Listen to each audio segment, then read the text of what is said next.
Boa noite, mais uma aula nossa aqui de Tópicos Integradores 2. Na aula de hoje, vamos falar um pouquinho mais sobre isolamento térmico interativo, como que a gente calcula a espessura de isolamento de algum sistema através do método iterativo, para a gente definir quais são os nossos coeficientes convectivos, que é o mais difícil. E a partir desses coeficientes convectivos, a gente faz uma realimentação do nosso sistema para a gente ver se acertou. Se deu certo, se deu parecido, ok. Se deu muito diferente, a gente tem que alimentar de novo para que a gente consiga fazer o nosso cálculo. Esse comentário do Matheus aí tirou minha atenção. Mas não é Marco Luque, é Rafael Portugal, que é o nome do cara.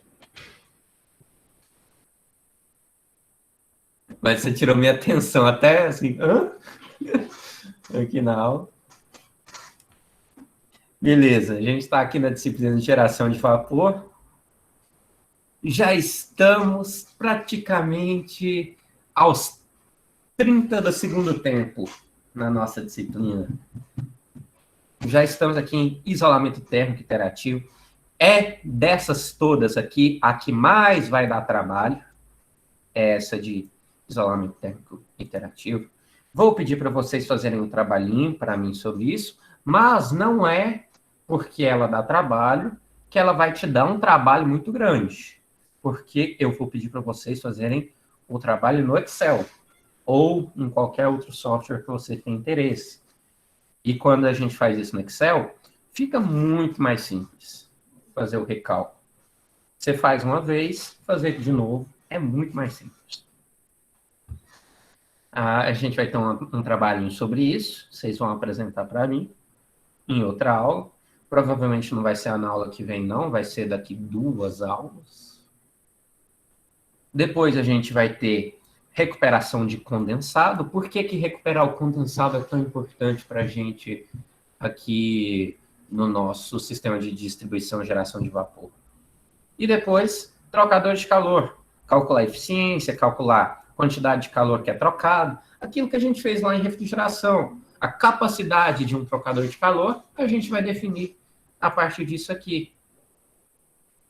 E depois a gente fica mais livre para a gente discutir casos mais novos, casos inovativos, dar uma análise em artigos sobre caldeiras, que é o principal. Vamos dar uma olhadinha aqui que pode ser trabalhado através dos TCCs de vocês. Então, no final, a gente fica mais na parte de artigo.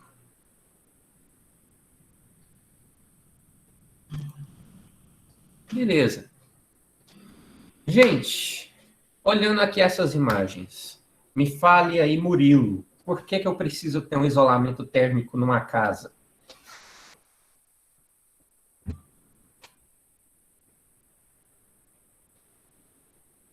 Murilo, terra chamando.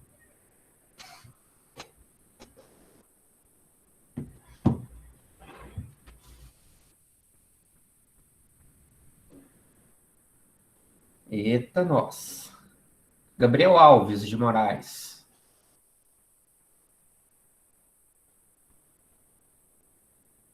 Olá, Gabriel.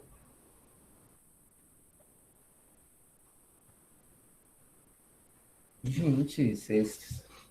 Cadê vocês? Não estão aí, não? Vamos pro próximo. Marco Antônio. Respondeu no chat aí, Vinícius. Ah, respondeu? Gabriel, para não perder calor? Depende. E se você... Sei lá. Para não perder calor em que ambiente? Se o ambiente está quente ou está frio? Digamos assim, se eu estou no Brasil ou eu estou na Sibéria? Isso serve para os dois?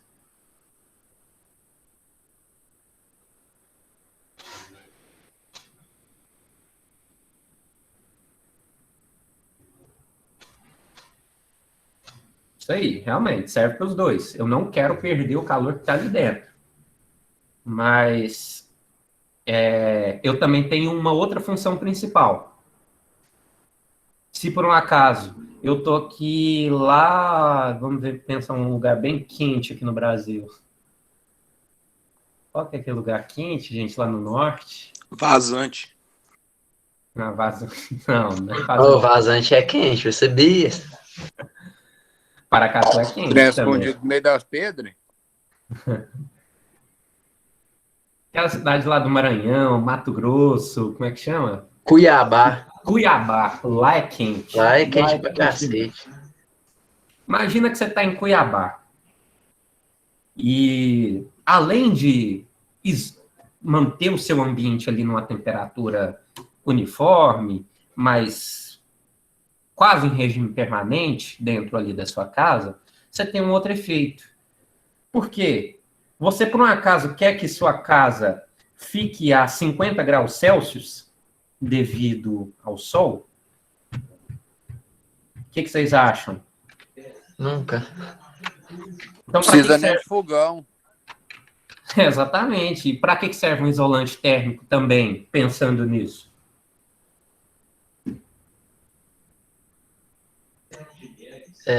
Manter o calor interno, não deixar entrar. Trocar calor com o ambiente, né? A gente não quer que o ambiente que está mais quente troque calor com o meu ambiente interno. Eu não quero que o calor de fora vá para dentro e aqueça o meu ambiente. E como... Vinícius, eu percebi em lugares mais frios, por exemplo, no Brasil, lá no sul do Brasil, Europa, no norte dos Estados Unidos, as casas lá normalmente são construídas em madeira. Pode ser madeira. Estados Unidos é tudo de madeira praticamente, né? Uhum. Muita gente do Brasil sai daqui para poder trabalhar lá, para fazer casa de madeira. Isso, eu vi, inclusive semana passada eu estava vendo um programa da NetGeo, Animal Planet, sei lá, alguma coisa assim, de construção de casa em locais remotos. E é realmente tudo... Discovery Channel. Discovery Channel. Sei lá, era isso. E é muito interessante, né? Os caras lá fazem tudo de madeira. Aqui pra gente isso não pega. Porque a madeira aqui é muito cara, o serviço de marceneiro aqui também é um serviço mais qualificado. E lá funciona por conta que a madeira é um bom isolante também, mas é claro que eles colocam camadas de outras coisas. Então, a parede, geralmente, não é diretamente na madeira. Tem uma camada de mais um isolante. Tem tipo um isoporzinho que eles preenchem lá. É uma espuma expansível. É poliuretano expansível. Aqui no Brasil já usa muito em carreta, quando vai carregar grãos. Por quê? Para os grãos não ficar caindo naqueles vácuos, né, que dá a tampa para a carroceria. Essa eu não sabia, não. A maioria das carretas passa quando vai carregar soja, né, para não ficar caindo. Interessante. Esse poliuretano, você pode comprar ele numa bisnaguinha, que é um spray. É como se fosse um spray desses de desengripante ou do nosso KY de máquina. Vinícius, lá nos Estados Unidos também, dependendo um pouco, costuma usar até feno como isolante também. Existe também a possibilidade da gente colocar isolante orgânico. A gente vai ver, existem alguns isolantes orgânicos que são utilizados. E a mão de obra lá é cara. Sim, é cara. Tem um colega meu que foi para lá trabalhar, minha idade. Tem 22, 23 anos. Ele ganha na faixa de... Ele tá ganhando uns $3.000 por semana. Você Só que também não tem hora de chegar em casa e nem de sair também. $3.000 por semana? Gente, foi um prazer estar com vocês. Até mais. E lá pro Canadá também isso rola. Estou me demitindo, até mais. Eu vou fazer outra coisa na minha vida. Ô Vinícius, você falou aí de isolante orgânico. Eu lembrei aqui lá nos países norte, né, Noruega, Dinamarca, as casas lá normalmente eles colocam terra e grama por cima do telhado. É mais um isolante. Mais um isolante. Barato, né? Bem barato você colocar isso. O isolante, a característica principal dele é ter porosidade. Porosidade, porque o ar é um péssimo condutor. Se a gente tem ar no meio aí desses isolantes, quer dizer que a gente vai prejudicar a condução ou a convecção de calor do ambiente para o local. No caso do verão, olha aqui, o que a gente quer? Não permitir a entrada de calor. A gente quer que o calor bata aqui e volte. No caso do inverno, nós queremos que o calor que está aqui dentro não saia. E é claro, eu também quero fazer com que o meu ar-condicionado que está aqui no verão não afete o meio externo. Porque se afetar com o meio externo, a gente vai ganhar temperatura, vai estar resfriando o ambiente externo e a gente não quer isso.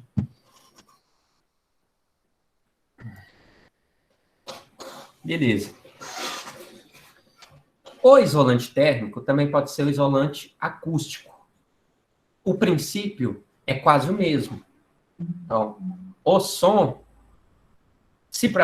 alguém sabe, sabe quando a gente estava assistindo Star Wars, Star Trek, apareciam aqueles lasers com as naves espaciais brigando no espaço? Alguém lembra dos barulhinhos? Os barulhos teoricamente impossíveis. Teoricamente não, são impossíveis, porque o som não se propaga no vácuo. Então, se o som não se propaga no vácuo, se a gente tem umas espécies de mini vácuos, tem uma quantidade de ar, mas são mini vácuos entre esses materiais que têm umas porosidades, quer dizer que o som também vai ser bloqueado nessa passagem. Eu esqueci de falar que a espuma de poliuretano, ela é uma espuma expansível. Então, você pega um sprayzinho, aplica no local, primeiro ela vai estar bem pequenininha, ela vai começar a expandir. Depois dessa expansão, aí ela já está no ponto de você cortar e deixar no formato correto. Ou você pode já fazer ela também por meio de uma reação. Você pega um reagente, um catalisador, mistura os dois, aí rapidamente você já coloca no local que você quer ter ela, para ela expandir. Colchões são feitos exatamente assim. Tem a forma de um colchão, da espuma do colchão. Você pega um pouco lá desse poliuretano, numa certa densidade maior ou menor, por isso que tem aquele D20, D33, D45, D60, que é a densidade da espuma. E com isso, você joga o reagente com o catalisador dentro da forma, aí vai ser formado o colchão. Depois disso, eles só cortam no formato certinho. Beleza. Então, nosso isolante térmico ou isolante acústico vai ter no interior grandes quantidades de bolhas de ar. Então, pequenas bolhas, pequenas porosidades com ar. Com isso, vai evitar a movimentação, a transferência, a condução de calor devido a isso. E a condutividade térmica do gás, do ar, é muito baixa. E logo, a nossa condutividade do isolante térmico vai tender a esse valor. Quanto mais porosidade, melhor vai ser o meu isolante. Então, o que nós queremos? Isolar a troca de calor do nosso sistema com a vizinhança, sendo de qualquer jeito. Se for para deixar alguma coisa gelada, por exemplo, uma caixinha térmica, você colocou a refrigerante e a cerveja ali dentro, você não quer perder calor do seu gelo e dos seus refrigerantes, das suas latas, para o ambiente externo. E o contrário também. Se você quer deixar alguma coisa aquecida, da mesma forma. Beleza. Como que acontece troca de calor? A troca de calor só acontece se tiver um gradiente de temperatura. Gradiente de temperatura é uma diferença de temperatura. Se algum local não estiver mais quente que outro, não tem troca de calor. E como a gente vai considerar que sempre que a gente quer refrigerar alguma coisa, aquecer outra, vai estar numa temperatura diferente do ambiente. Por isso, vai ter troca de calor. Troca de calor vai resultar em perda de energia. E aqui eu estou mostrando para vocês o efeito de um isolamento térmico. Isso aqui é um tubo, pode ser uma tubulação de um bebedouro, pode ser uma refrigeração, uma tubulação de um ar-condicionado, ou de qualquer coisa no estilo. Nós estamos utilizando um isolante. Veja que ele tem bastante esporos aqui, ó, muitos esporos, para diminuir nossa condutividade térmica. Nós temos aqui uma simulação feita a partir dos calores que são transmitidos. Então, vamos supor que aqui a gente está transmitindo um vapor quente. O vapor quente, ele vai estar numa temperatura maior. Então, aqui nós temos uma temperatura maior. À medida com que ele vai passando no nosso isolante, a temperatura vai diminuindo, porque ele consegue isolar. É como se fosse uma barreira. Então, a temperatura começa maior e vai decaindo até chegar numa temperatura ambiente. E isso quer dizer que é um bom isolante. Como que a gente utiliza o critério para escolher o isolante? É baixa condutividade térmica. Se tiver baixa condutividade térmica, beleza. Se tiver alta, é um bom condutor. Aí já é outra coisa. O condutor tem que ser o que está dentro. O isolante é o que está de fora. Beleza. Então, a condutividade térmica do gás e do material vão variar de acordo com a nossa temperatura de trabalho. Porque a condutividade térmica é função da temperatura também. Se você tiver uma temperatura muito alta, a sua condutividade térmica do alumínio pode mudar, ou do aço, do tijolo, mas a gente costuma considerar constante, e isso para fins de simplificação dos nossos cálculos. As condutividades térmicas, a gente tem diversas tabelas que podem ser utilizadas, tem nos livros também de referência, e os fabricantes. Quando a gente vai comprar um isolante de algum fabricante, ele vai te dar qual que é a condutividade térmica daquilo ali. Ou a taxa com que ele vai isolar acusticamente o local. Também vai te dar isso. Uma outra coisa é que a condutividade térmica vai ser função da idade do seu local. Então, se você coloca um isolante térmico aqui, se ele tiver muito velho, tiver lá 10 anos de idade, ele vai estar muito pior, ele vai estar ressecado, vai ter entrado muita umidade, vai estar rachado. Então, com isso, a condutividade térmica dele vai aumentar. Você vai ter uma eficiência bem menor com a idade. E a umidade do local? Quanto mais água você tem aqui, mais prejudicar você vai, mais decréscimo você vai ter ali na sua eficiência. Por quê? Se você adicionar água no seu isolante térmico, a água tem uma condutividade maior do que o isolante. Já que você tem muita água aqui, vai conduzir mais. Se está conduzindo mais, você está trocando mais calor com o ambiente, perdendo o calor do vapor para o seu ambiente. Aqui são exemplos. Quanto mais para cima, mais condutores. Quanto mais para baixo, mais isolantes. Então, o alumínio tem uma condutividade térmica bem alta, ele é condutor. O aço também. Já a partir do tijolo, a gente tem uma condutividade térmica mais baixa. Então, o nosso tijolo, já que são utilizados nas nossas casas, já é um bom isolante. Por isso que, por exemplo, quando a gente faz uma laje, a laje é feita de cimento ou de um tijolo com cimento, você tem uma temperatura menor no local do que você teria se tivesse com a telha diretamente, porque você tem mais um isolante ali. Tem a água. Olha, a água conduz mais do que a espuma e a lã. Então, por isso que eu não quero acumular água junto com esses meus isolantes, porque é muito maior.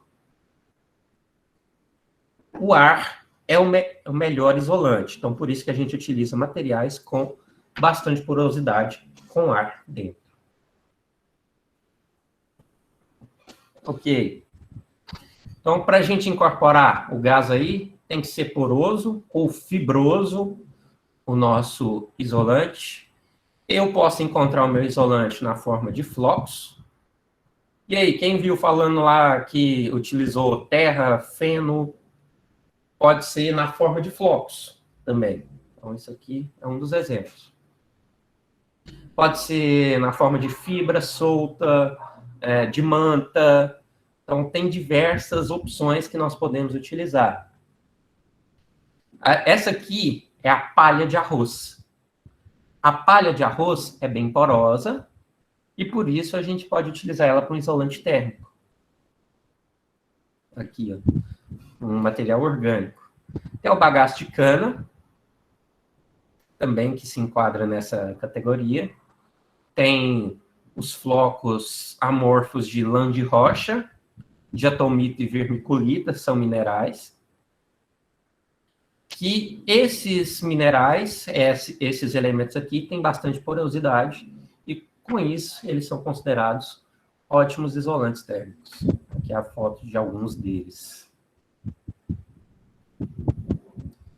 Beleza.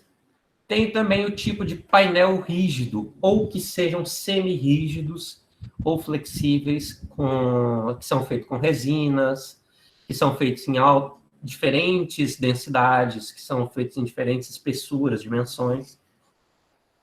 A gente pode fazer eles, por exemplo, de lã de rocha, silicato de cálcio, poliestireno, poliuretano. E esse poliestireno, quem sabe o que é o poliestireno?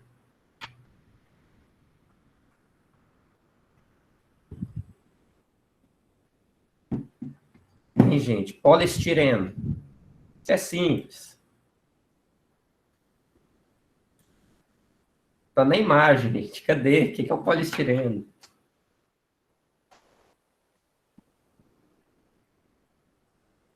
Pessoal, vocês estão me escutando?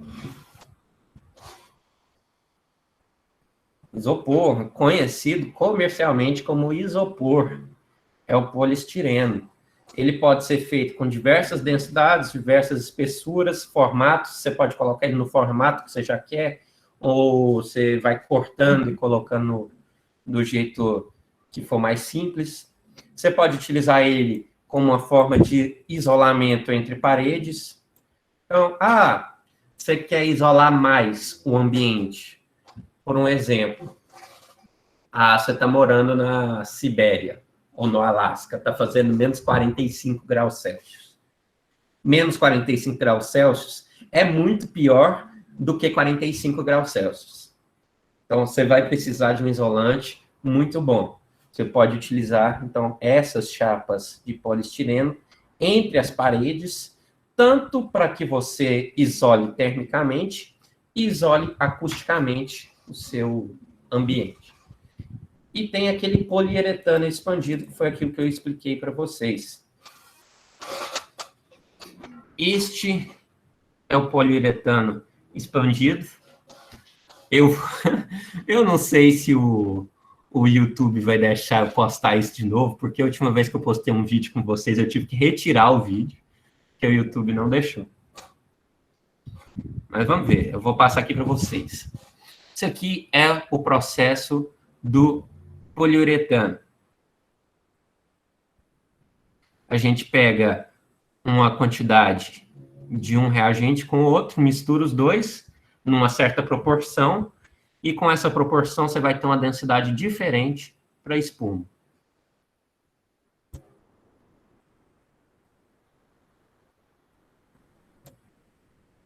O cara vai fazer uma experiência através de 3 potes aqui com as concentrações dos reagentes.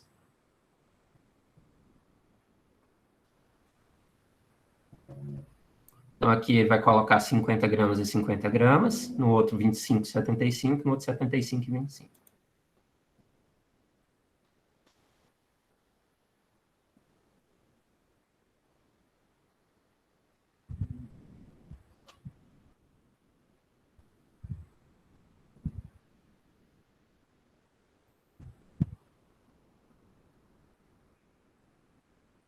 Beleza, o cara vai fazer.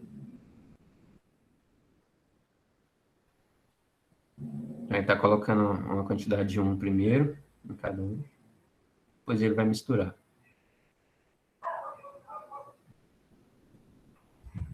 Eu acho que ele já misturou, né? Então depois, ó, já tem o poliuretano expandindo. Uns vão ter uma densidade bem maior e outros uma densidade bem menor.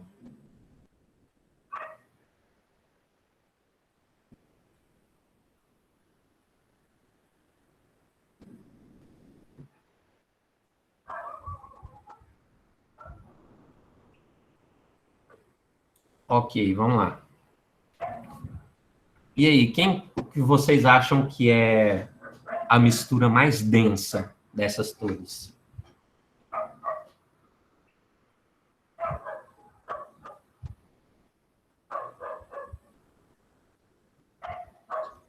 Mais densa? Isso. Essa 25,95. 25,75. Sei, essa aqui, porque com a mesma quantidade de massa, ela ocupou um volume menor. E a mais densa pode ficar entre essas duas.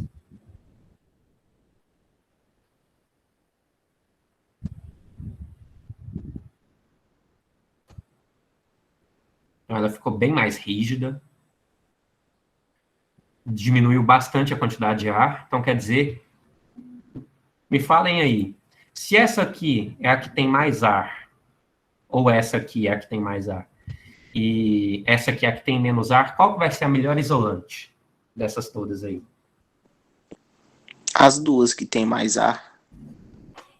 Exatamente. Maior porosidade ali de ar vai gerar maior isolamento.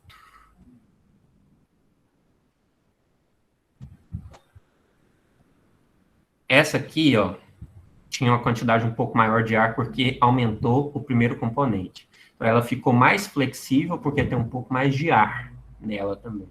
Por isso que ela deu uma crescidinha para os lados. Então, essa aqui seria a mais isolante.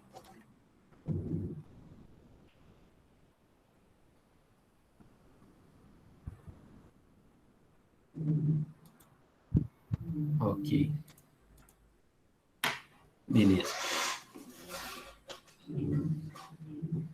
A gente tem outras alternativas, outros tipos de isolantes que a gente pode utilizar, por exemplo, os pré-moldados. Pré-moldados é aquele que já vem no formato específico para a gente utilizar no nosso ambiente. Por exemplo, tijolo. A gente pode utilizar um tijolo isolante numa parede, se for esse a nossa necessidade. Temos aqui, ó, para um isolamento térmico de tubulação, a gente pode ter esses tubos envolventes.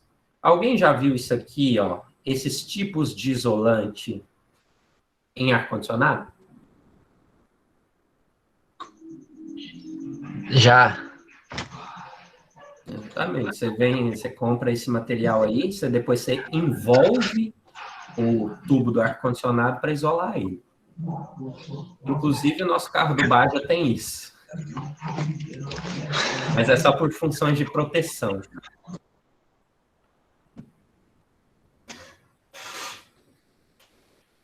No caso, o nosso é proteção física mesmo, não é proteção de calor, não. É só proteção física. Beleza. Então, esses aqui são muito fáceis de utilizar em tubulação, já vem no formato, você só encaixa ele e cola os dois. Pode ser com a camada de alumínio em volta, se for para a gente isolar da radiação também. Beleza. E existem muitos desses aqui até 4 polegadas. Depois que 4 polegadas já não é indicado, porque fica muito grande.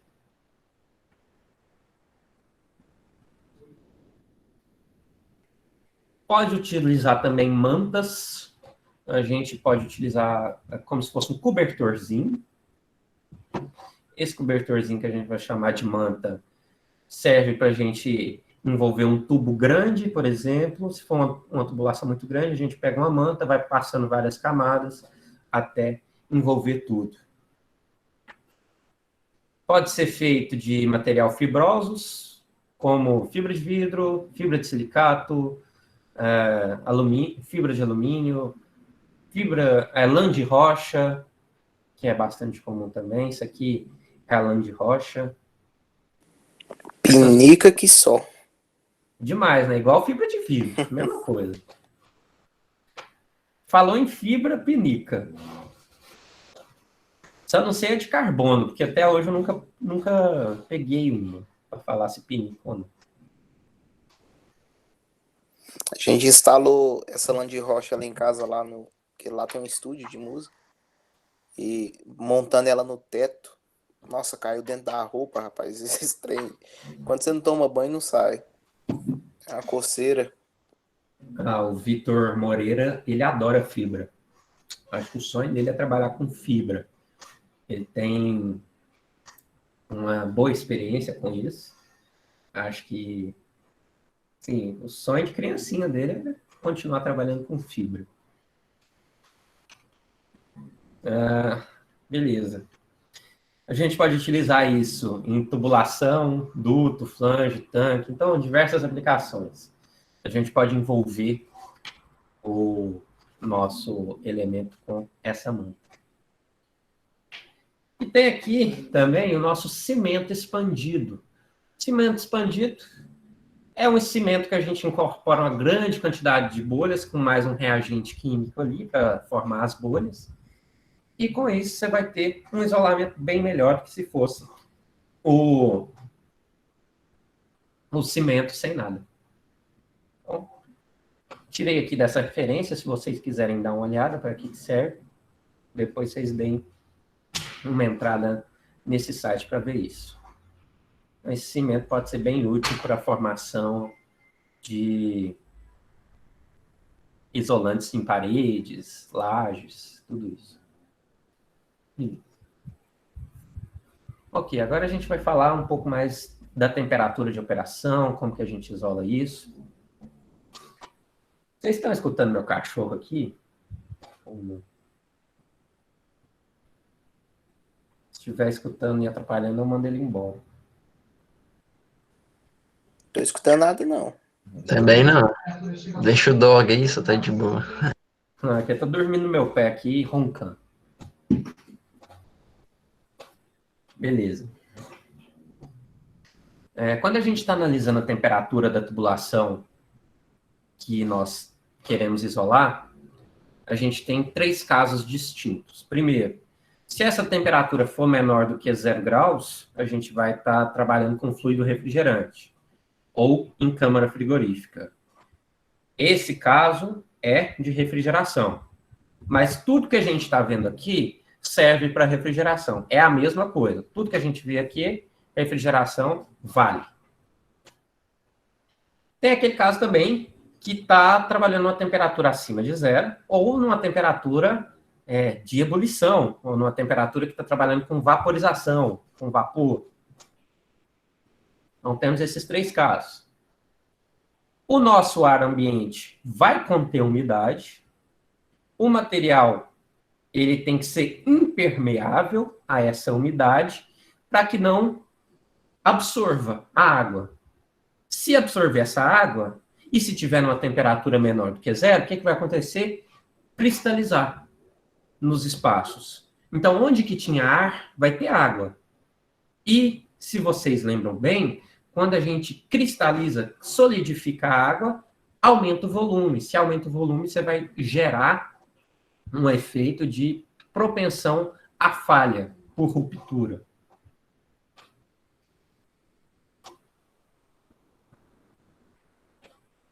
Beleza. Caso a nossa temperatura da tubulação esteja ao redor do ambiente, ou seja, perto da temperatura ambiente, a gente pode empregar, por exemplo, a lã de vidro, ou fibras, outras fibras, materiais plásticos porosos, grânulos, porque não vai ter aquele efeito da umidificação. Agora, se a nossa temperatura for mais baixa que no ambiente, a gente precisa impedir a absorção de umidade e a condensação de água ali. Quando a gente trabalha com temperaturas superiores à do ambiente, por exemplo, o nosso vapor, a gente tem que impedir a entrada de água e facilitar a saída de vapor. Quando a gente tem essas temperaturas elevadas, a gente vai ter que selecionar o nosso material de acordo com a resistência térmica dele. Não adianta eu colocar um material lá se ele não aguenta uma temperatura assim, a temperatura que ele aguenta até 200 graus. Depois disso ele derrete. Não faz sentido eu colocar um isopor para resistir a isso. Ele não vai resistir. Então, para isso a gente tem que pensar qual é o material que vai resistir à minha temperatura e vai isolar. A princípio, quais são os mais resistentes? Tem a fibra de vidro, tem a lã de rocha, tem o silicato de cálcio, a diatomita e a vermiculita. São minerais vindos aí do mar, se não me engano. Deixa eu ver o que o Murilo falou. Tem alguns músicos que utilizam caixas de ovos na parede para tentar diminuir o som para fora, mas só melhora a qualidade acústica. Não sei te falar assim se melhora a qualidade acústica, mas se tiver as porosidades é para tentar isolar um pouquinho o de fora, não entrar para dentro e o de dentro ficar ali mais só ali dentro. Sim, o porquê do formato ajudar na acústica, não sei. Mas esse negócio de acústica é algo interessante. Eu lembro que foi mostrado que, não sei se era o Paul McCartney ou se era o John Lennon, ele entrava dentro do banheiro dele para gravar as músicas, porque a acústica lá era melhor. Era um banheiro pequenininho. Eu achava bem engraçado isso.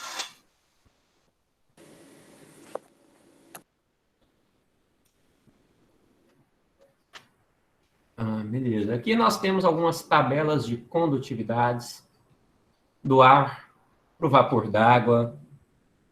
O vapor d'água na temperatura menor ou maior, da água líquida, do gelo, do granito, do mármore. Então, tem diversos elementos aqui que a gente pode analisar.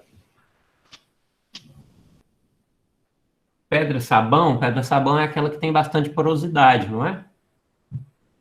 Se for, provavelmente é. Aquela que utiliza para lixar o pé, não é? Qual que é essa?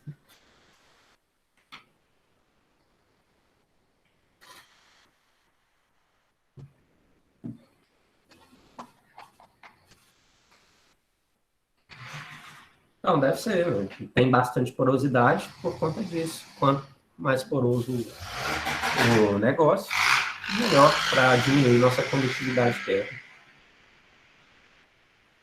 Beleza. A gente pode ter um acabamento.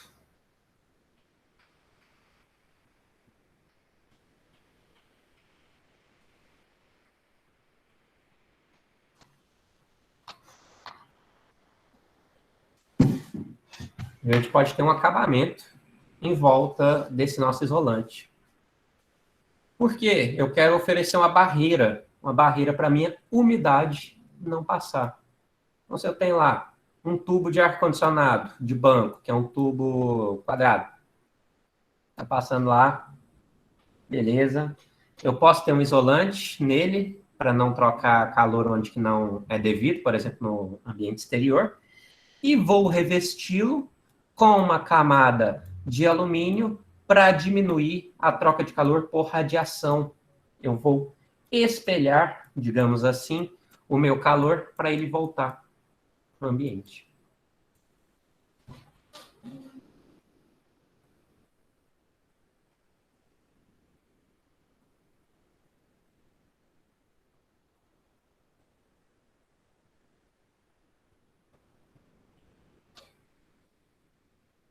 Aqui um exemplo para vocês.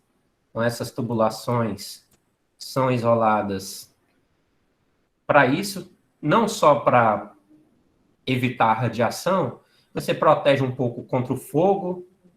Um exemplo que vocês poderiam ter sobre isso, vocês lembram lá da Boate Kiss, né? A Boate Kiss pegou fogo num elemento que era para ser um isolante acústico. Esse isolante era inflamável. Primeiro, começou errado, porque era inflamável. E também estava errado, porque não tinha essa camada de proteção contra o fogo. Então, muita gente morreu lá. Se não me engano, acho que nunca morreu tanta gente junta de uma vez, a não ser naquelas barragens que desabaram. Fora isso, foi a maior tragédia que teve no Brasil, por conta de uma falta de pensamento crítico no isolamento. Provavelmente lá o corpo de bombeiro que não fiscalizou, os engenheiros que eram responsáveis por isso, sofreram bastante. Eu lembro que foram presos, não sei se estão presos ainda, mas foram todos indiciados lá por homicídio, não sei se culposo ou doloso.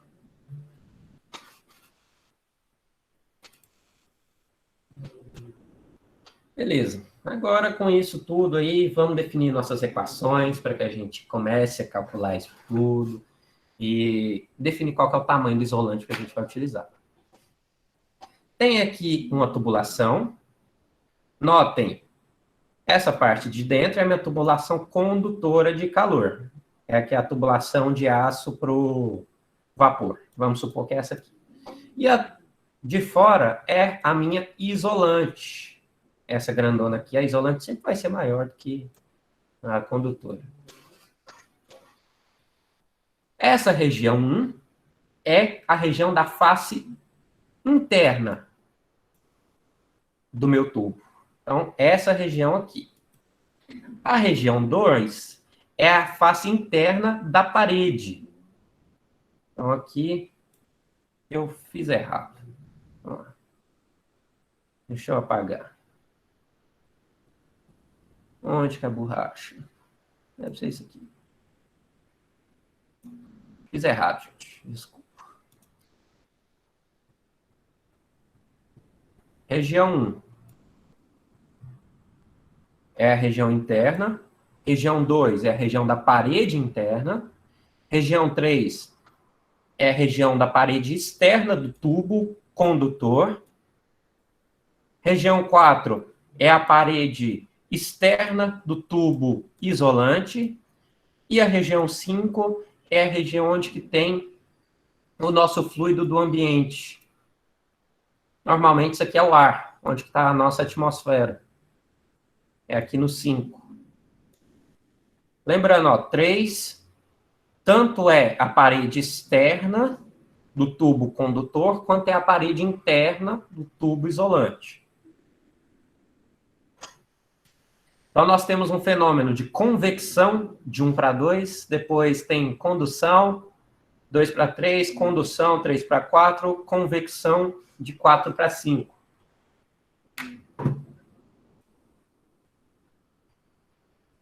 O que a gente vai considerar? R vai ser o raio, T é a temperatura, K é a condutividade térmica do material, L é o comprimento do nosso tubo, Q é a taxa de transferência de calor, A é a área de troca de calor, é a área que realmente vai estar em contato com o ar, ou com o nosso refrigerante, ou com o nosso vapor, para trocar o calor. Beleza. A gente vai considerar que um fluido quente é aquele que vai estar contido no interior. Então, a nossa escala de temperatura, se eu fosse fazer um gráfico, seria o seguinte: a temperatura começa alta, ela é bem conduzida aqui no interior,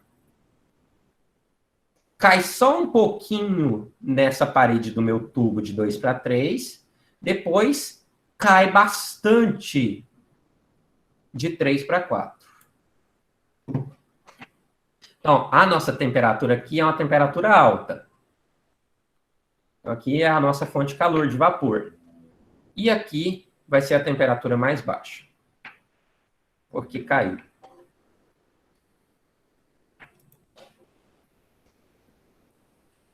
Ok. Nosso mecanismo de transferência de calor da parede do tubo é a condução.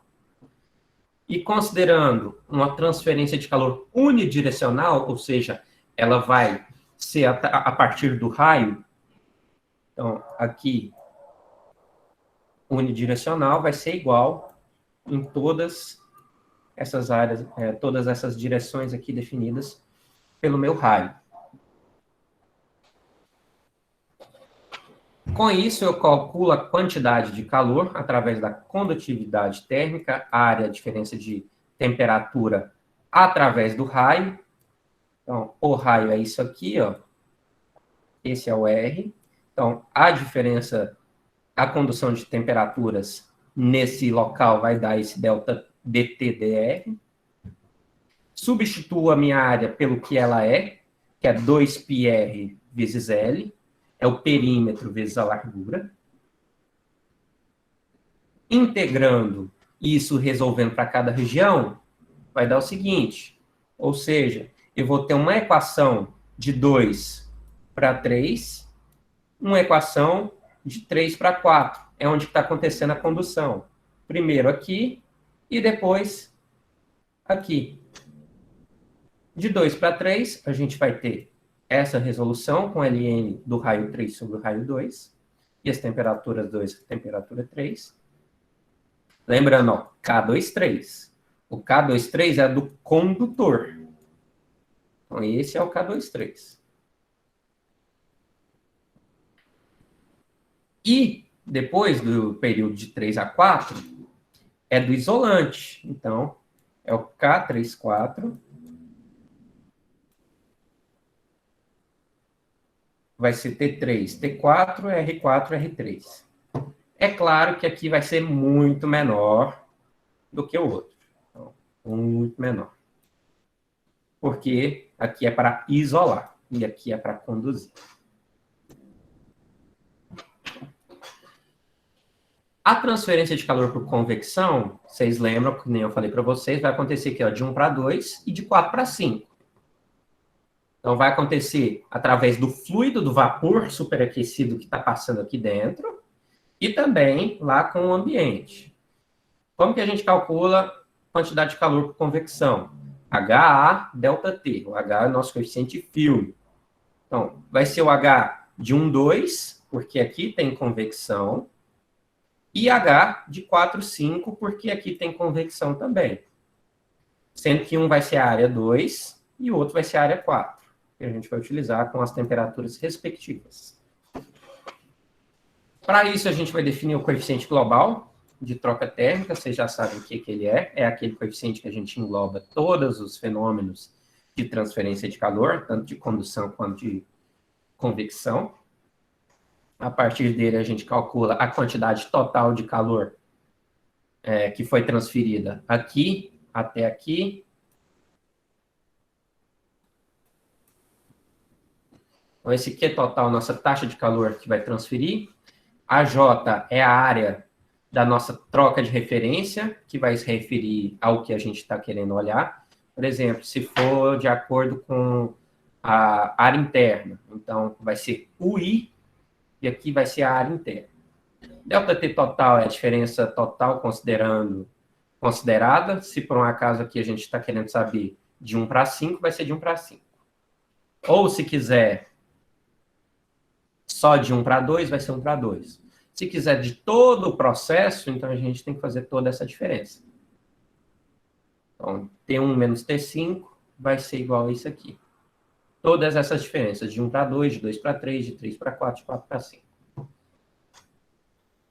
Quando a gente substitui esse ΔT lá dentro, com as nossas áreas, a gente fica com essa equação. Vocês já viram essa equação comigo na aula passada. A gente chegou exatamente nisso aqui, que é a nossa fórmula para o cálculo do coeficiente global de transferência de calor. E eu estou considerando que tem uma transferência em série. Primeiro, tem uma resistência aqui, uma resistência aqui, uma resistência aqui, uma resistência aqui. Então, uma transferência em série de calor, somando, todas elas vão ser iguais aqui. Com isso, utilizando aqui para simplificar, a nossa área de transferência adotada vai ser essa área externa. Para a nossa referência ficar mais simples, ou então vai ser A4, que a gente vai utilizar. Dessa forma, a gente vai ter a nossa equação para calcular o coeficiente global de transferência de calor. É aquele coeficiente que engloba o nosso K e o nosso H. Tanto que eles estão aqui, ó. Olha o H aqui e olha o K aqui.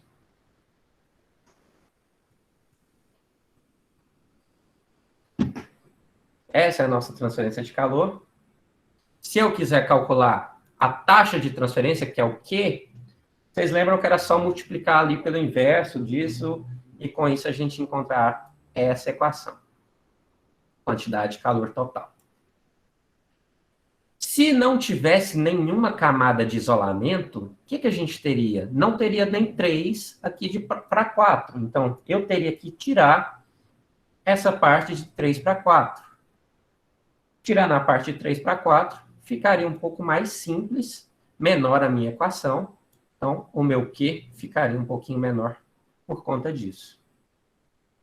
Então, retirando essas aqui, ó. Se não tivesse isolamento, quer dizer que eu teria mais transferência de calor.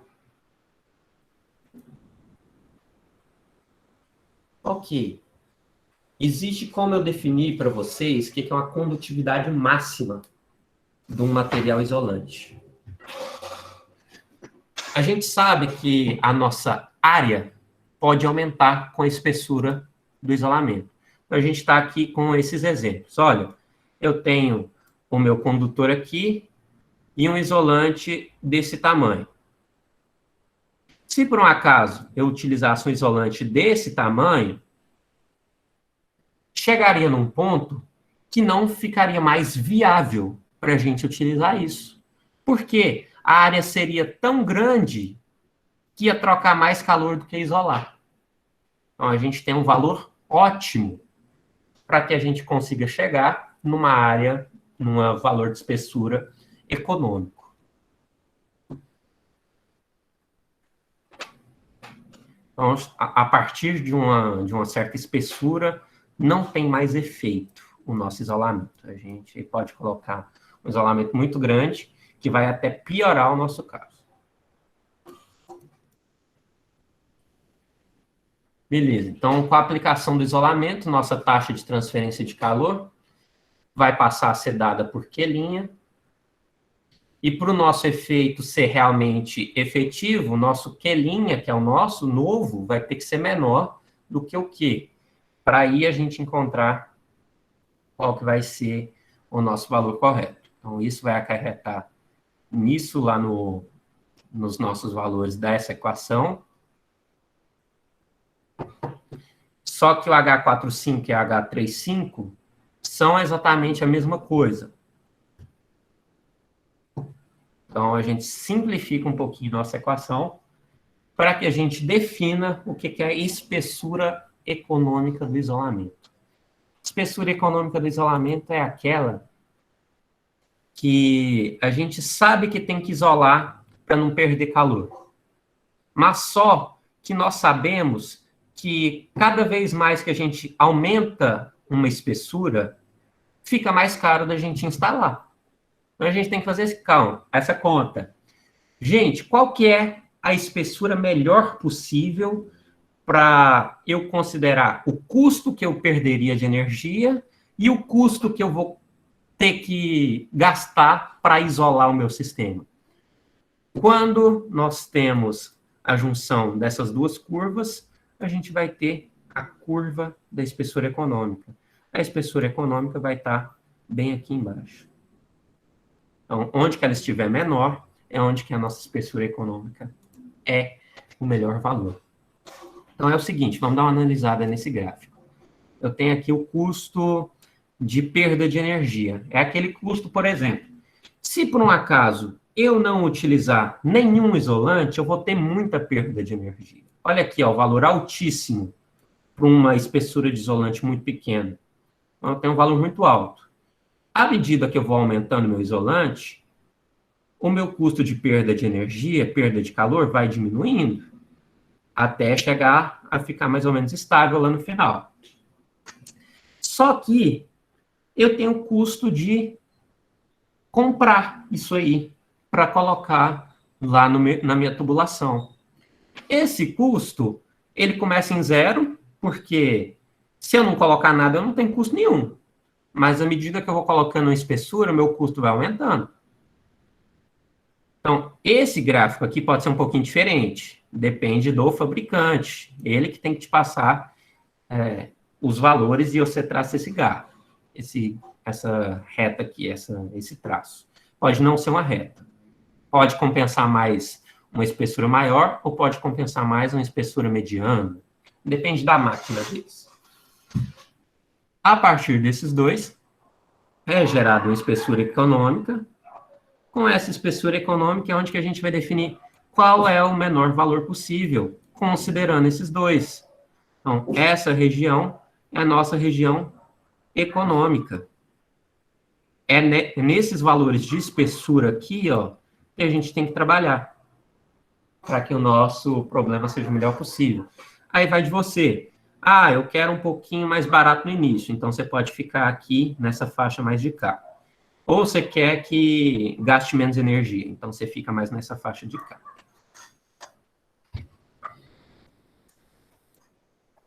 Beleza. Então, no caso de uma condução de fluido quente, por exemplo, o vapor superaquecido, que é a nossa matéria, quanto maior for a espessura de isolamento, menor vai ser a quantidade de calor perdida. Então, menos energia gasta, menos dinheiro desperdiçado ao longo do tempo. Se a gente analisasse só isso, a gente ia concluir que era um isolamento com espessura muito alta, já seria o ideal. Pode falar. Ué, o que aconteceu? O Gonzaga levantou a mão e vazou.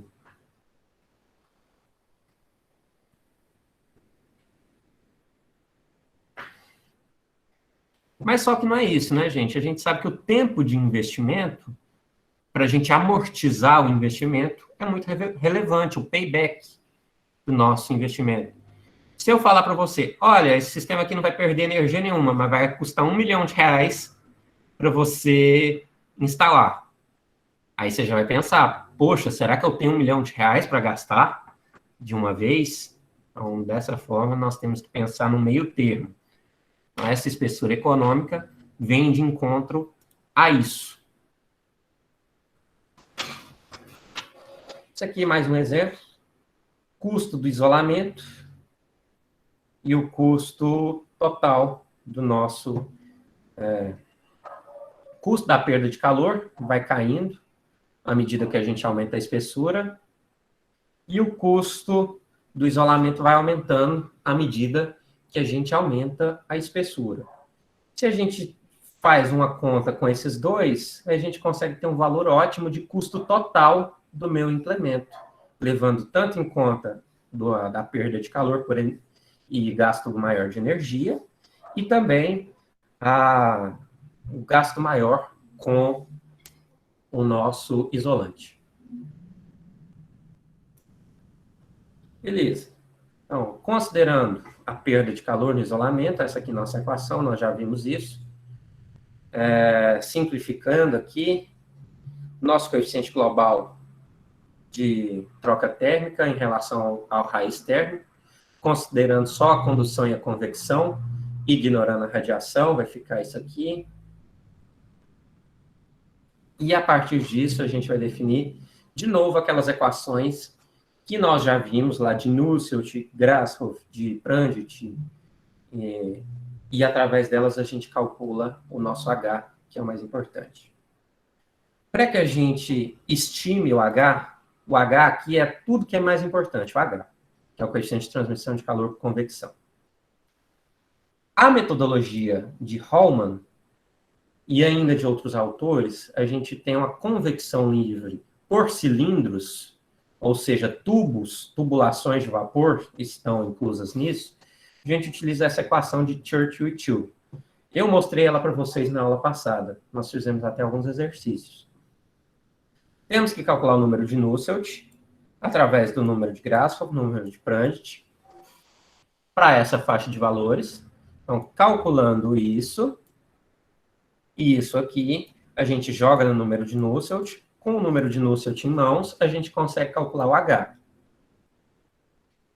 Calculando H, nosso exercício aí está metade para frente. Aqui o H. Então, para esses valores aqui, a gente utiliza cada uma faixa de H para ser calculado. Então, está aqui a forma de calcular cada um deles. Isso aqui é calor específico, densidade, gravidade, aquele beta que é sobre a temperatura, viscosidade dinâmica, condutividade térmica, diâmetro, ΔT, então, bastante coisa. Como que a gente determina o custo de perda de calor, o custo de energia que a gente tem? Só porque a gente não colocou um isolante bom. Dá para a gente determinar isso. A gente vai precisar da taxa de transferência de calor, que é aquele Q. A gente calcula a quantidade de calor que é perdido devido à falta de espessura. Por exemplo, num período de tempo, eu vou falar assim, eu vou calcular a quantidade de calor que eu perdi em um ano. Aí você vai ver a quantidade de dinheiro que você gastou em um ano. A gente converte a perda de energia em perda de capital através do valor do quilowatt. Então, se a gente tem quantos quilowatts a gente perdeu no ano, dá para a gente ver com o custo de quilowatt pela nossa empresa que gera a nossa energia, que no caso para a gente é a CEMIG. A gente vê esse custo, multiplica e vê quanto que a gente perdeu. Se a gente precisar definir uma eficiência, a gente vai pegar qual que é a energia conduzida pelo nosso vapor, dividido pela energia cedida. Isso vai dar uma eficiência do meu isolamento. Se eu estiver operando numa queima de combustível, nossa expressão para eficiência vai ser a mesma. Então, energia que foi conduzida pela energia que foi cedida. Beleza. Aqui está falando para a gente que o poder calorífico inferior do gás natural vai depender da composição. Pode ser metano, pode ser GLP, tem um monte de outros gases aqui que são utilizados. Pode ser aqui de 8.600 kcal ou 7.200.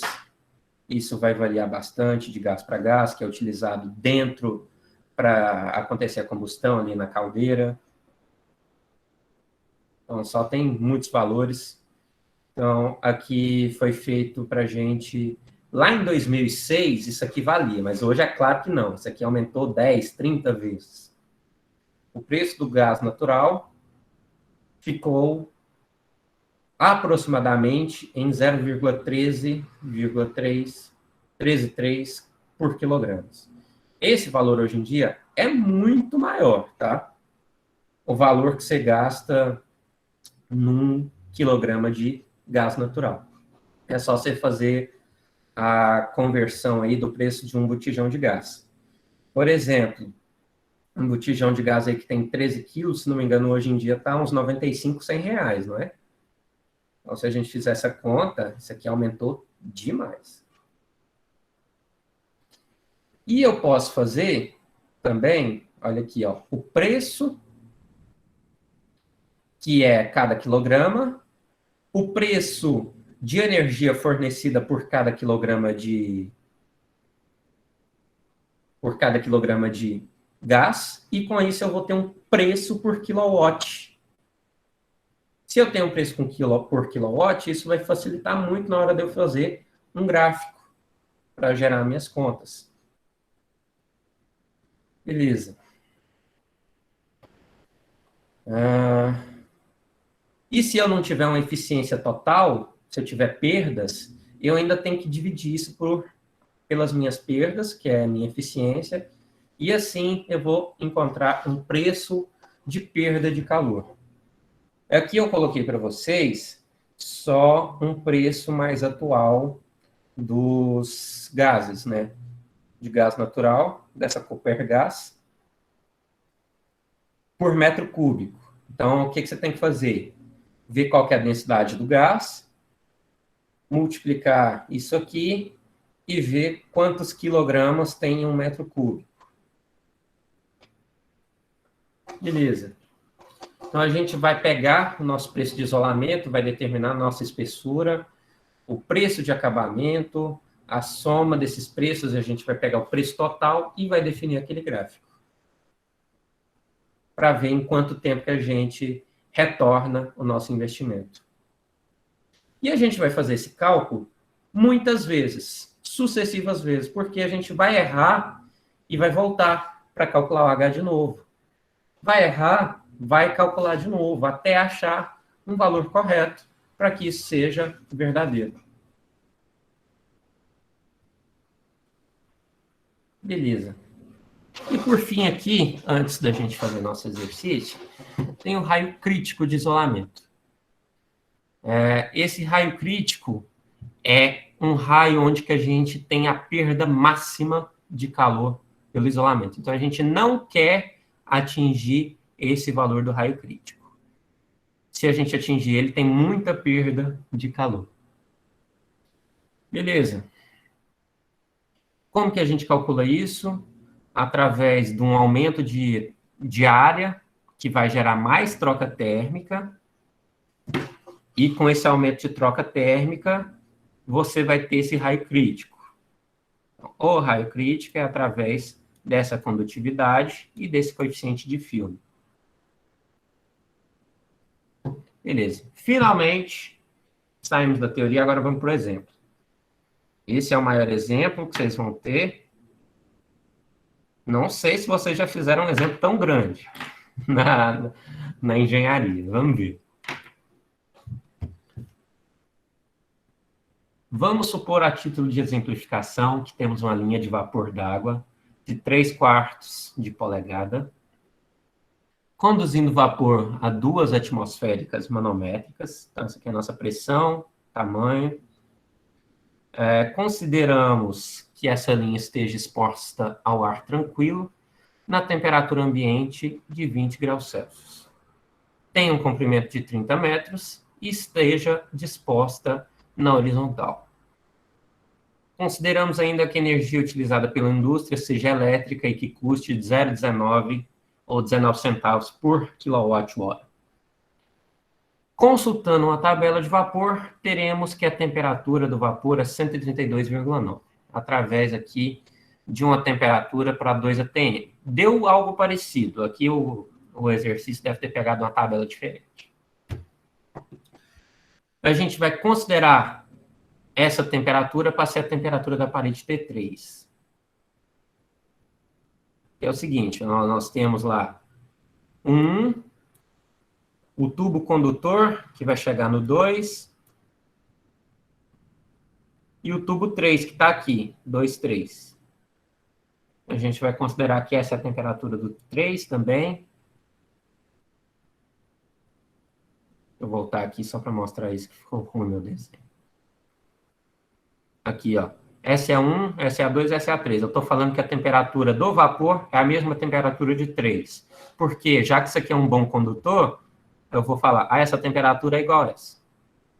Conduz bem calor.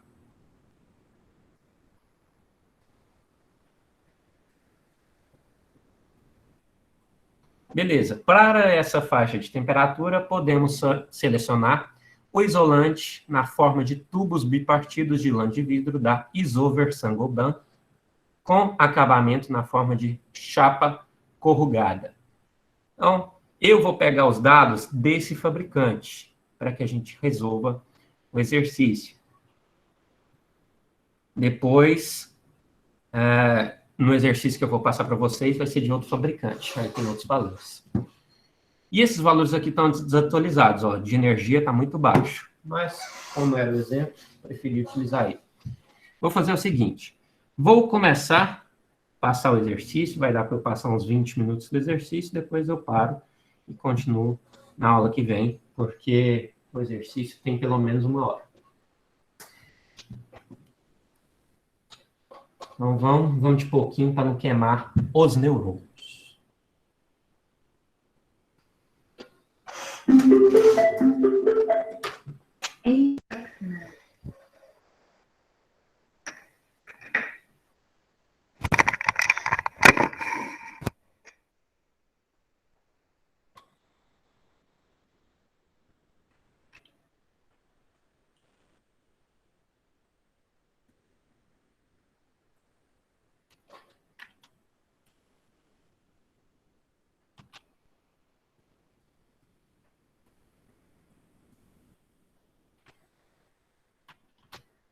Bora lá para o nosso exercício sobre a espessura econômica de isolamento desse tubo de vapor.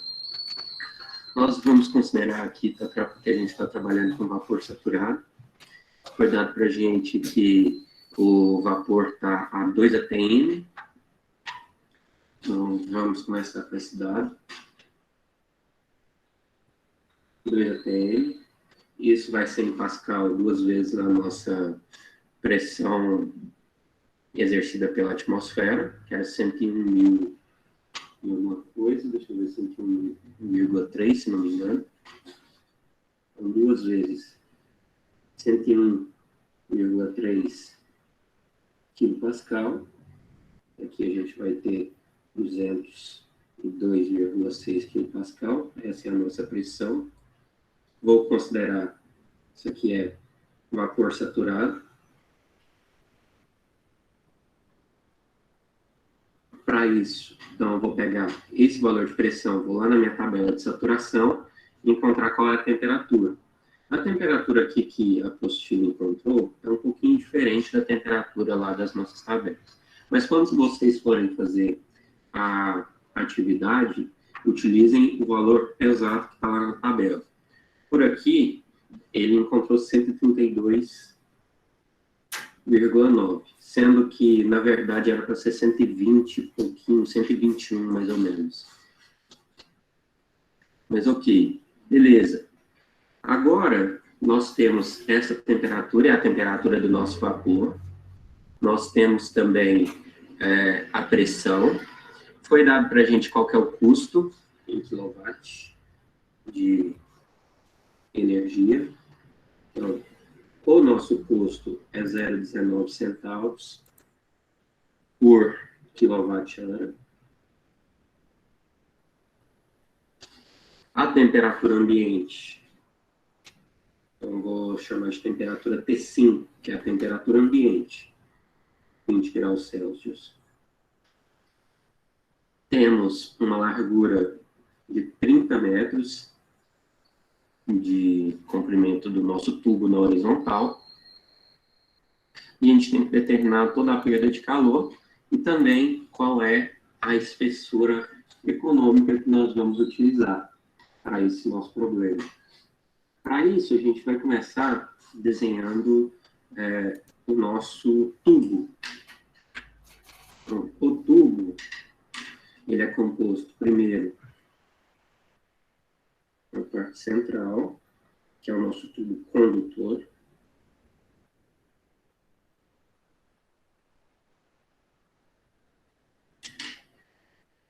Depois nós temos um isolante.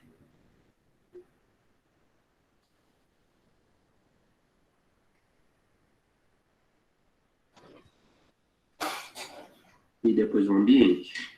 Vou dizer aqui é a nossa temperatura 1, a do vapor. Temos a temperatura 2 nessa extremidade, a temperatura 3 nessa extremidade, a temperatura 4 aqui e a temperatura 5 aqui de fora. Beleza. A gente vai considerar que a nossa temperatura do vapor, já que isso aqui é um bom condutor, gente, olha, nós temos que esse tubo aqui no meio é um bom condutor. Eu vou considerar que a mesma temperatura do vapor vai ser a mesma temperatura 3 dessa extremidade. Então, eu vou colocar aqui, ó, igual T3, nós temos uma boa condução. Nós vamos utilizar, para esse exemplo, os isolantes da marca Saint-Gobain, vai ser tubos bipartidos de lã de vidro. Vou anotar isso aqui.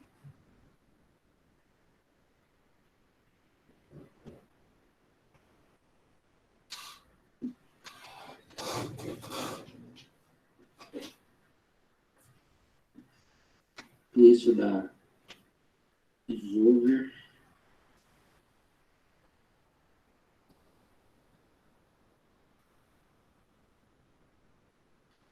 Então, essa aqui é a marca que a gente está analisando.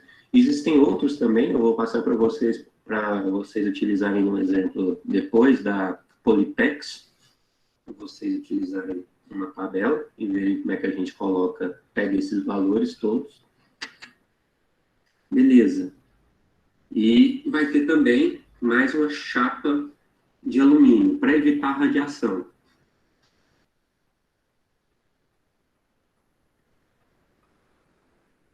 Aquela chapa de alumínio que fica do lado de fora, para que a gente isole aí o nosso sistema de trocar calor por radiação. Ok. Agora a gente já vai começar a fazer os nossos cálculos. Temperatura média.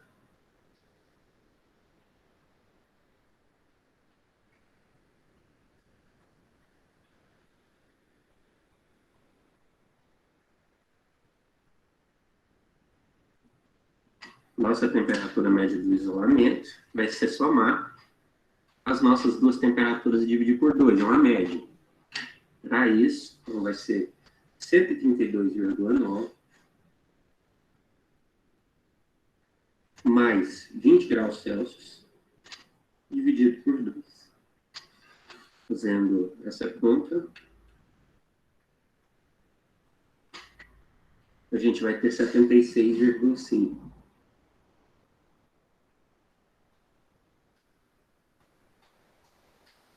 Beleza. Desse catálogo que nós pegamos aqui, os tubos aqui dessa Isover, nós vamos pegar uma propriedade muito importante, que é a nossa condutividade térmica.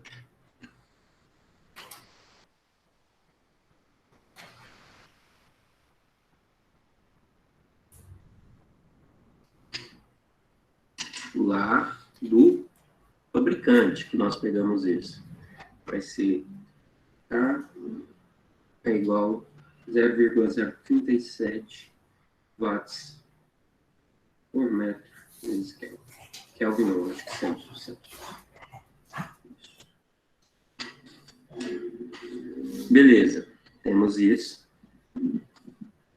Se a gente contatar o fabricante disso, ele vai dar para a gente qual que é o custo do nosso isolante por metro de isolamento. Para isso, então, supondo que ele nos dê um custo, o preço do isolamento,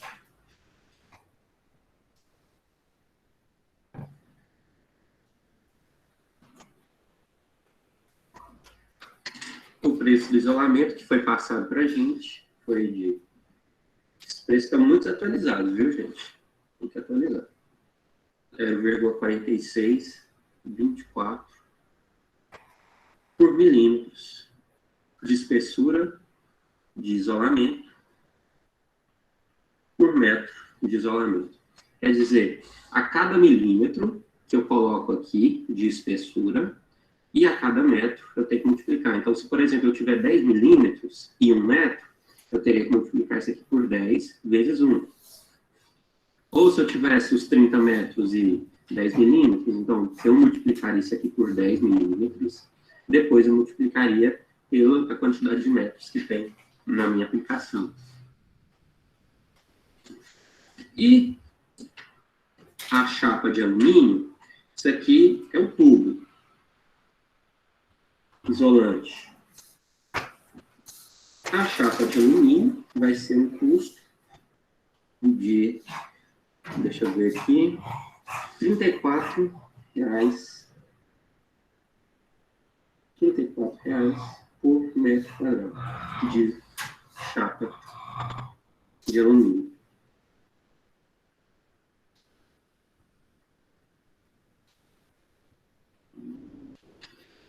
Com isso, a gente vai fazer o nosso cálculo da espessura econômica no final. Beleza. O diâmetro do tubo antes do isolamento, nosso diâmetro aqui, ó, vai ser 3/4 polegadas. Nosso diâmetro.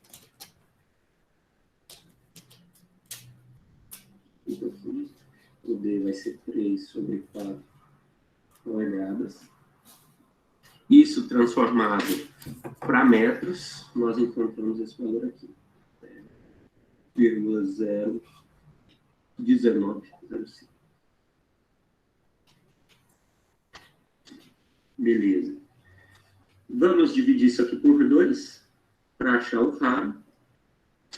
Então, vamos encontrar o raio 3, RD3, ó, esse aqui é o D3, eu quero raio 3, que vai ser igual a isso dividido por 2. Vamos fazer essa conta.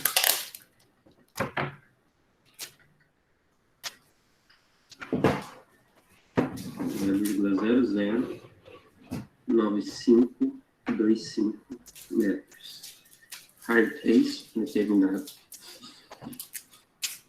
Agora a gente vai ter que fazer a nossa iteração, porque como que funciona aqui o nosso exemplo? Eu vou supor inicialmente uma espessura, vou calcular tudo dela, e depois suponho outra espessura e vou supondo outras espessuras, até que a gente consiga determinar qual que é a espessura econômica dessas cores.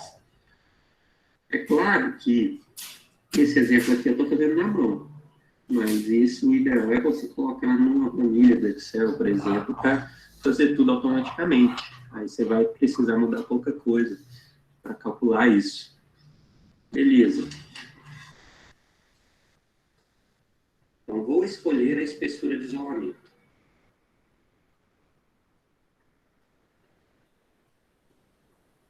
Uma polegada de isolante.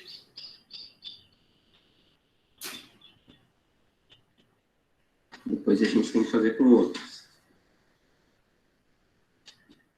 Agora, a gente sabe, tem a condição de determinar qual que é o diâmetro D4. Por quê? O D4 vai ser 3/4 polegadas, mais 2 vezes 1 polegada, porque tem 1 polegada para cá, 1 polegada para cá. Então, 2 vezes 1 polegada. Transformando isso já para metro, eu vou conseguir aqui um valor de 0,06985 metros. Esse é o nosso diâmetro. Dividindo isso por 2, nós temos o raio. Raio 4 vai ser 0,03493 metros. Então, determinamos esse raio. Beleza. Agora a gente vai em si para a troca de calor. Vamos calcular a quantidade de calor. Nós sabemos aqui, ó, o que nós temos? De 3/4, nós temos uma condução de calor. De 4/5, nós temos uma convecção de calor. Então, vou escrever as duas expressões. Primeira, condução.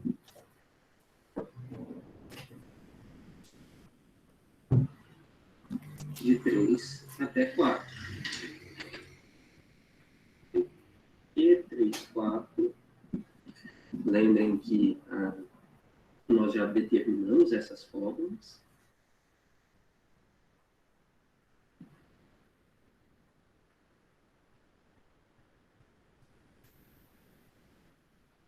Vai ser temperatura 3 menos temperatura 4.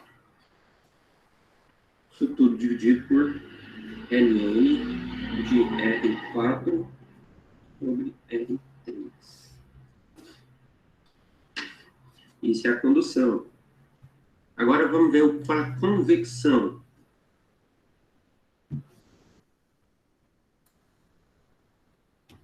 A convecção acontece de 4 até 5.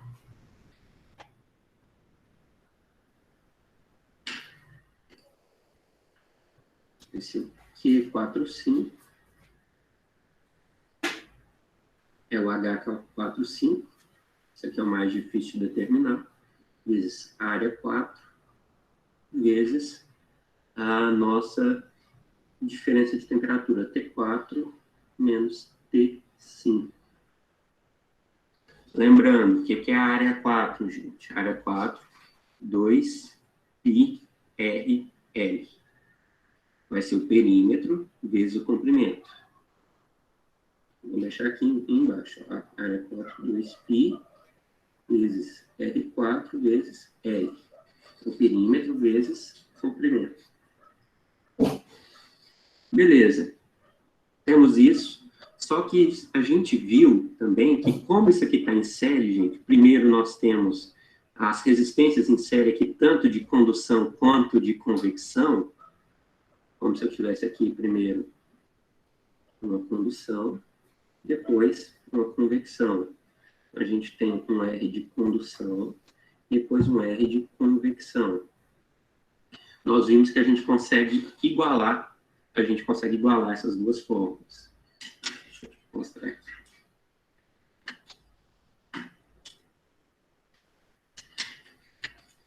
Igualando.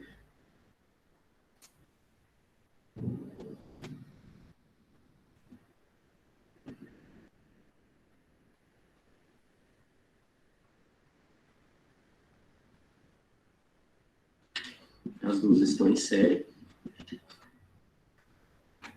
Vou encontrar aqui o K34 vezes P3 menos P4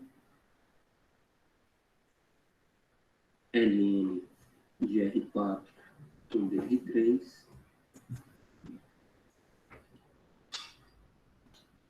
H45 vezes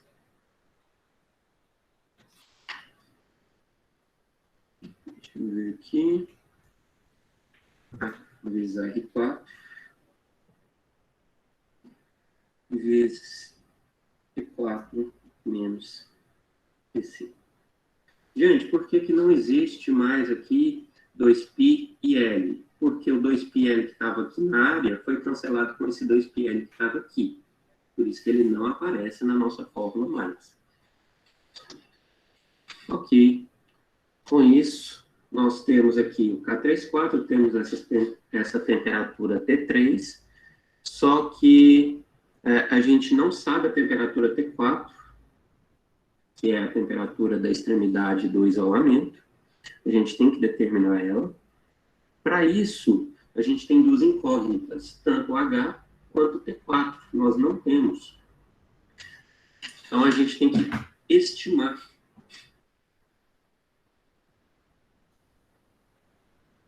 Estimando o H45. Que eu vou colocar um valor de 10 watts por metro quadrado Kelvin. Com isso, a gente vai encontrar o nosso T4. Vamos lá. Escrevendo a equação, essa mesma equação agora com esse valor. O K34 nós tínhamos 0,037. T3 nós temos 132,9 menos T4, que é o que a gente quer. Aqui vai ser Ln de 0,3493 dividido pelo nosso valor daquele outro raio, que é 0,09525. Isso tudo vai ser igual o nosso valor aqui que foi estimado de 10. E ó, pode trabalhar nessa unidade aqui ó, com o Celso também. Nosso RAI 4.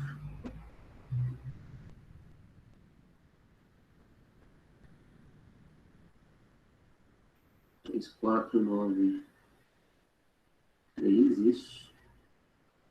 E aqui vai ser T4, que é o que a gente quer, menos o T5, que é a temperatura ambiente. Ok. Beleza, gente.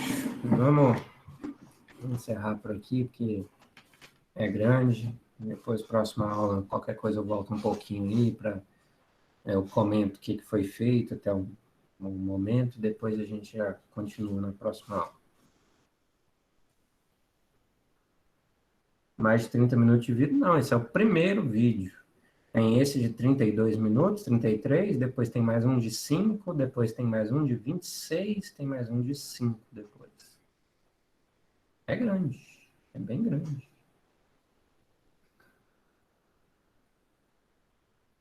Ô, Pessoal, Vinícius, oi. só te perguntar uma coisa que eu perdi a sua aula, a primeira aula e aumentar dessa aula agora que eu estava resolvendo umas coisas e os meninos me falaram que você tinha falado que vai ter uma atividade na sexta, vai ser tipo, você vai dar no horário de aula, vai ser dessa matéria de agora? Vai ser de refrigeração. Ah, sim, entendi. Aí eu vi que você colocou lá no grupo, aí talvez vai ser aquele lá. Talvez, só talvez. E eu estarei disponível online para vocês para tirar dúvidas também, caso seja necessário. Ah, tá. Aí você vai deixar só o horário de aula. Sim, estarei disponível para vocês para ajudar na atividade, ou quem não precisar de ajuda, é só fazer a atividade no horário de aula, que vai estar lá aberto. Então, não esqueçam de postar a atividade no horário de aula, senão dá ruim. Ah, não, beleza, então. Valeu. Beleza. Gente, deixa eu encerrar a gravação aqui, falar só um negocinho com vocês.